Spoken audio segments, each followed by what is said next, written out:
So in this video, I'm going to give you an overview of the new TB2 4G LED control card.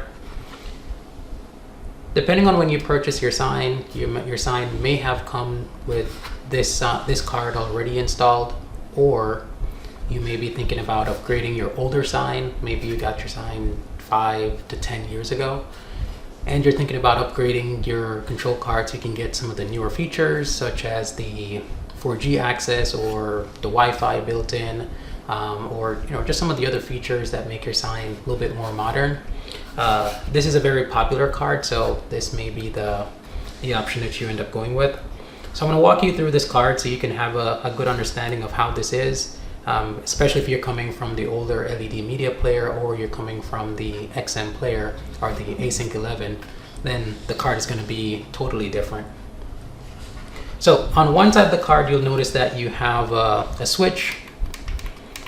So this actually lets you switch the player from an internal source. So this is where you upload your content. It's stored on the card itself, and then that plays on your screen. Or you can have an external source. Let's say you have a camera that you want to do a live feed from. So you can use this button to switch between the internal and the external source. If you have a 4G module installed on the card, that module would be here. Then you would be installing your SIM card right here, and then that would allow you to get remote access or connect to the sign from the cloud if there's no Wi-Fi in your office, or if your sign's too far away to connect to your Wi-Fi. Then using the 4G module and the SIM card slot here, you can actually enable an independent internet connection just for the card itself.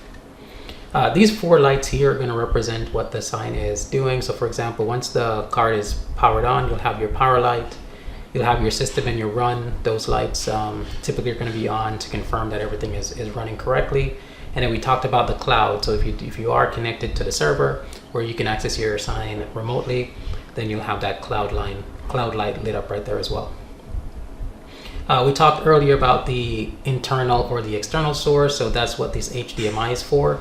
So your external source coming in would be to that HDMI slot, and then you'd be using this button to switch from the internal flash storage that's already here, or to your external source, like a camera, your Fire Stick, or something else.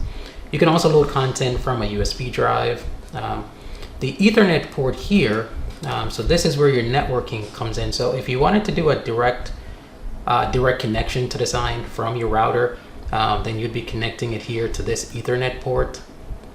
If you are using the sign's Wi-Fi network, then the card is going to come with this antenna. Pretty much you just want to screw this antenna on to that Wi-Fi port right there. In most cases, that'll give you good signal strength, but just depending on how far you're trying to connect from or the environment that the sign is connecting in, then this may not be the strongest connection, and that's when we can use external networking to improve that reception. If you are using the 4G module, then you would have a second antenna, and then this communication port here, that's where your 4G antenna would connect, so right there. And then once connected, and that would serve as the antenna to pick up the cellular network for your control card.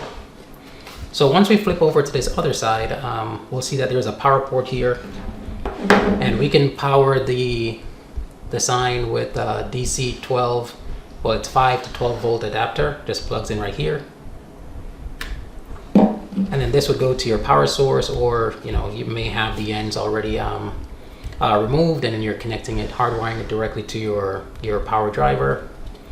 You also have the option to wire the card directly to your power supply. You would have to remove these 4 screws, 1, 2, 3, 4.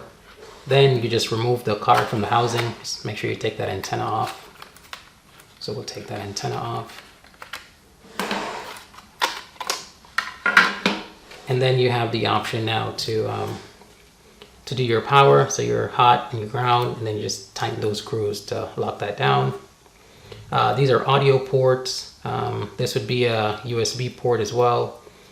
And then second, this is your Ethernet port that goes to your video card or your receiving card. So let's go ahead and get this put back in. All right. So this port here on top, this would go to your receiving card, which would already be installed inside your sign, and then you'd go ahead and get that connected. Your power cable would be connected here. Then for the networking, you're going to have a separate Ethernet cable that's plugged in here. And then this, depending on how your sign's configured, you may have your networking cable coming in from the back. So if you think about it, wherever your antenna port was initially, that's essentially your networking port. So you may end up having like 2 Ethernet ends because there's an Ethernet plug-in, or you may have an LP20 connector that has like 9 pins on the back, and essentially there's a 9-pin connector on one end and then Ethernet on the other end. So pretty much you just want to route this cable here that says Ethernet to wherever your Ethernet port is.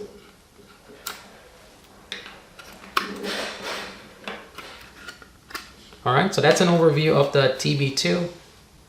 In another video, we'll tell you about, we'll show you more information about how to get it wired up if we're using an external connection.